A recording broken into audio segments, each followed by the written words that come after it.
बिस्मिल्लाहिर्रहमानिर्रहीम। अस्सलाम वालेकुम व्यूवर्स, मेरा नाम मुज़फ़्फ़र इकबाल है और आप देख रहे हैं मेरा YouTube channel Muzaffar mix vlog. तो आज हम बहुत ही आसान और बहुत ही मज़े का मटन नमकीन गोश्त बनाएंगे। तो सबसे पहले हम चलते हैं रेसिपी की इंग्रेडिएंट और फिर मेकिंग की तरफ।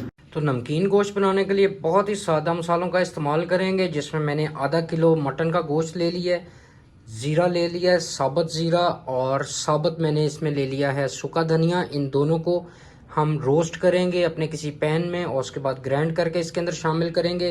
कुछ साबुत मसालों के अंदर मैंने यहाँ पर दालचीनी ले लिया है, बड़ी इलायची ले लिया है और बादियान खताई ले लिया है।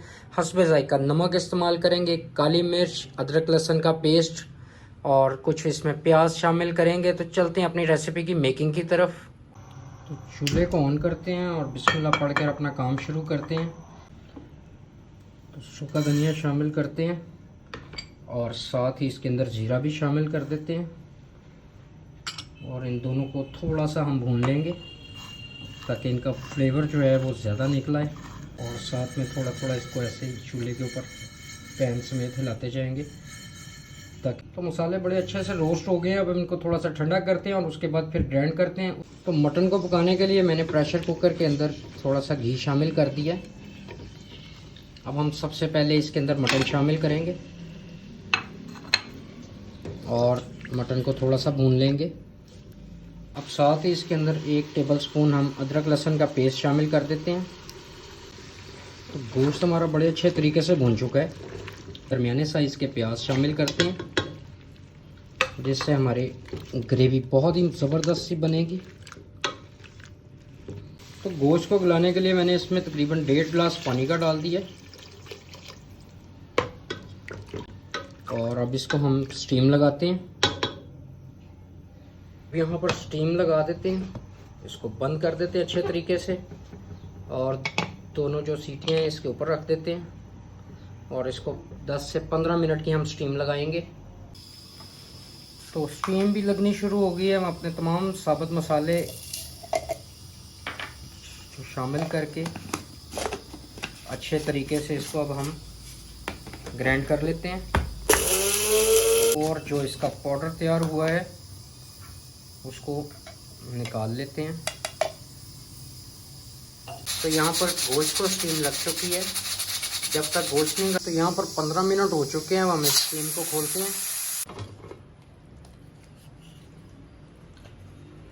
गोश्त और प्याज बहुत ही अच्छे तरीके से गल चुके हैं। अब हम इसको किसी अपने खुले पैन में निकाल लेते हैं। तो एक पैन ले लिया है। अब जो स्टीम लग गई थी उस गोश्त को हम इस पैन के अंदर शामिल कर देंगे और बड़ी एहतियात से इसके अंदर डाल देंगे। तो गोश्त पैन में दोबारा पकना शुरू हो गया है। अब हम इसके अंदर सबसे पहले जो हमारे ये साबुत मसाले थे ये हम इसके अंदर शामिल कर देंगे और साथ ही जो हमने मसाले भुने थे वो भी इसके अंदर शामिल कर देंगे। तो नमकीन गोश्त यहाँ पर बहुत ही मज़े का तैयार हो रहा है। इसके अंदर जो बाकी पानी है अच्छे तरीके से इसको खुश्क कर लेंगे। अब हम इसके अंदर जो काली मिर्च थी वो शामिल कर देते हैं। तो इसके फ्लेवर को मज़ीद बेहतर बनाने के लिए, बिल्कुल बाज़ारी स्टाइल बनाने के लिए मैंने 1 कप दही का इसके अंदर शामिल कर दिया। आप एक छोटा बाउल इसको कह सकते हैं और इस दही को इसके अंदर ही हम पकाएंगे। अब हम इसके अंदर लेमन शामिल करते हैं। 1 लेमन लिया था मैंने, अच्छे तरीके से इस पर निचोड़ दिया है। अब इसके अंदर 3 से 4 हरी मिर्चें शामिल कर देते हैं और मज़ीद इसको थोड़ा सा भून लेते हैं।